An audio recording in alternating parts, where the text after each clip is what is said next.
para ti, Gisela, también para tu invitada.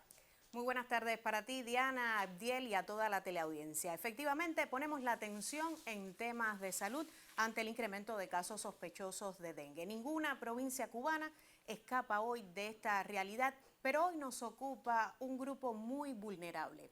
Los pequeños de casa, niñas, niños y adolescentes. ¿Qué hacer cuando un menor presenta algún síntoma sospechoso de dengue? Para ello tengo el gusto hoy de conversar en el estudio con la doctora Lisette López, alguien muy querida para este espacio, particularmente también para toda la teleaudiencia. La recordamos cuando trasladaba consejos de prevención para la familia cubana en tiempos de COVID-19. Bienvenida, doctora, y es un gusto tremendo hoy tenerla en nuestra emisión. El placer es mío, Gisela, por volver al espacio con la sagrada misión de transmitir la importancia de la prevención y llevar salud a cada uno de nuestras niñas, niños y adolescentes. El placer es mío. La pregunta de hoy, doctora, ¿qué hacer cuando un pequeño de casa tiene síntomas sospechosos de dengue? Digo sospechosos porque, por supuesto, hay primero una alerta, un signo de alarma. ¿Cómo afecta el dengue a la infancia en Cuba, a la adolescencia?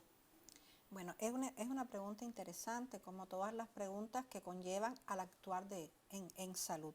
Me gustaría comenzar diciendo que el dengue es la arbovirosis que más afecta a los humanos, y los niños, las niñas y los adolescentes pues no escapan de esta realidad, y que lógicamente, para darle inicio a la respuesta a esta pregunta, vale destacar que es una enfermedad infecciosa, es una enfermedad viral potencialmente prevenible.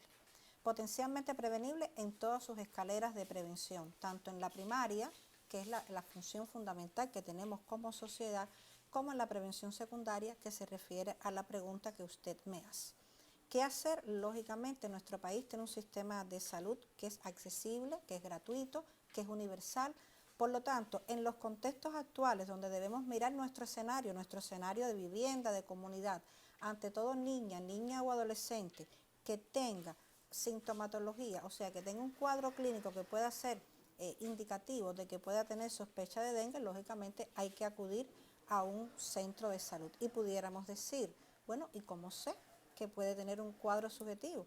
Un cuadro que nos pueda alertar a que sea un dengue. Recordar igualmente que, a diferencia de la COVID, el dengue no es una enfermedad nueva.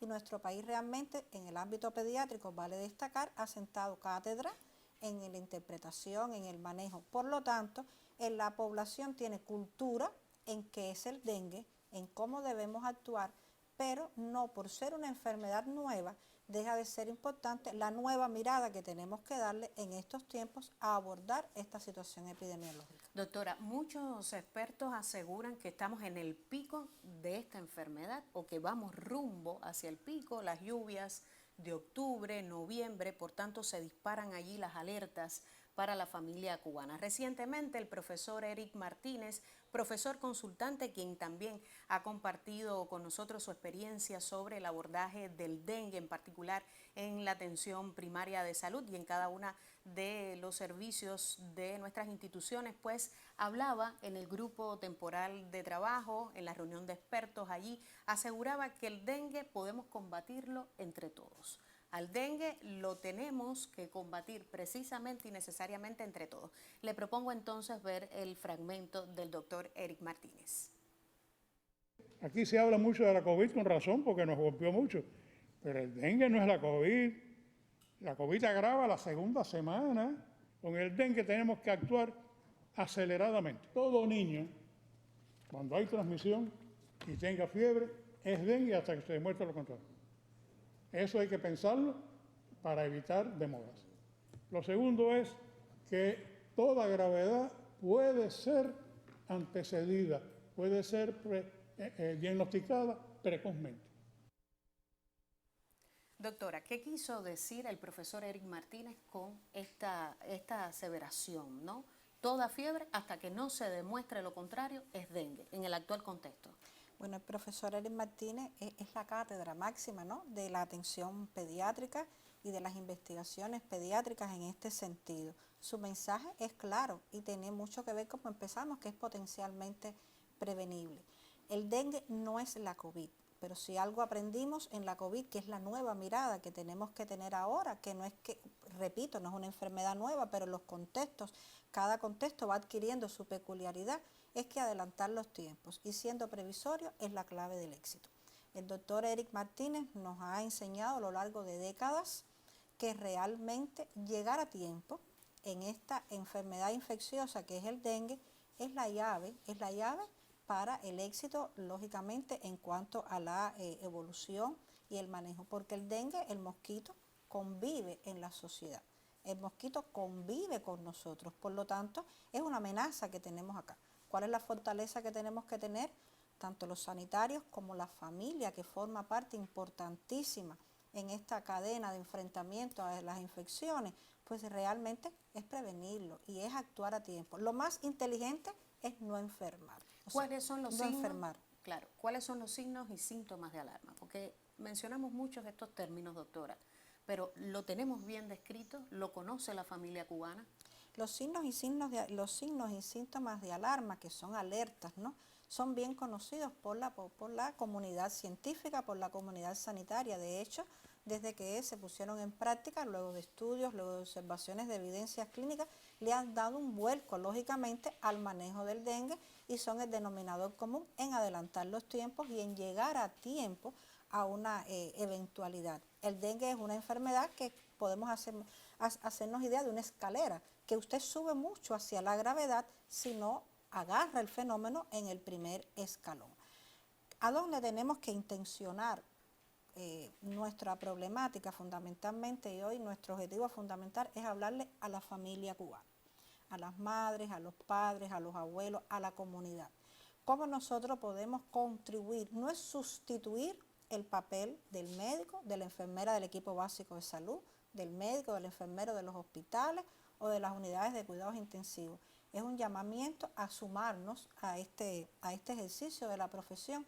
Cuando la COVID, el profesor Durán siempre decía que en Cuba había 11 millones de peloteros, 11 millones de médicos, pues en este momento nosotros pues estamos haciendo la misma convocatoria, porque realmente en la comunidad, en el hogar, es donde ganamos la batalla. ¿Qué debe saber la familia, doctora? ¿Qué debe saber la familia? Cuando usted insiste tanto en que la familia debe llamarse a prevenir esta enfermedad, ¿por qué? La familia es importante porque el dengue, el mayor por ciento, lógicamente evoluciona de forma favorable, pero hay un número de pacientes que bien porque tengan vulnerabilidades, que bien porque ya hayan tenido, tengan antecedentes de haber tenido infecciones por dengue previamente, pues tienen mayor riesgo de evolucionar de manera desfavorable. Y la clave del éxito, repetimos, es detectar precozmente los signos de alarma. Los sanitarios nos estamos preparando para cada día entrenarnos más en la detección precoz y suspicaz de estos elementos porque en muchas ocasiones pueden no ser tan evidentes. Pero la familia es fundamental. La fiebre es un denominador común en esta enfermedad.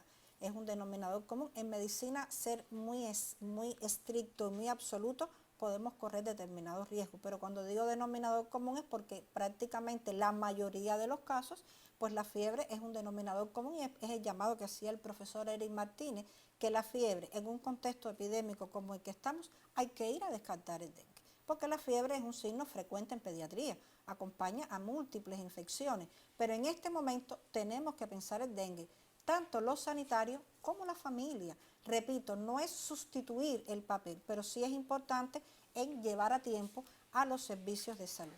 Otro síntoma de alarma. Bueno, un síntoma de alarma muy frecuente es el dolor abdominal. Un dolor abdominal que tenga categoría es un signo frecuente acompañado de vómitos, que realmente hay que tener mucha precaución y mucha previsión en las fases del dengue. O sea, que la fiebre empiece a caer no siempre es sinónimo de que ya concluimos el peligro. Ahí realmente nosotros tenemos que aumentar la percepción del riesgo, porque la percepción del riesgo no es crear alarma, no es crear ansiedad, es tomar responsabilidad en lo que nos corresponde con la familia. Adelantarse a los tiempos. Adelantarse a los tiempos. Y me gustaría, Gisela, hacer un llamado a no solo al dolor abdominal y a las náuseas que son distintivos, hacer un llamado en este contexto actual en que estamos en nuestro país a la somnolencia y a la irritabilidad, que se están comportando como signos de alarma que están siendo frecuentes a la llegada de los cuerpos de guardia de nuestro país. Adelantar los tiempos, acudir rápidamente, tempranamente a los servicios de salud, sobre todo en niñas,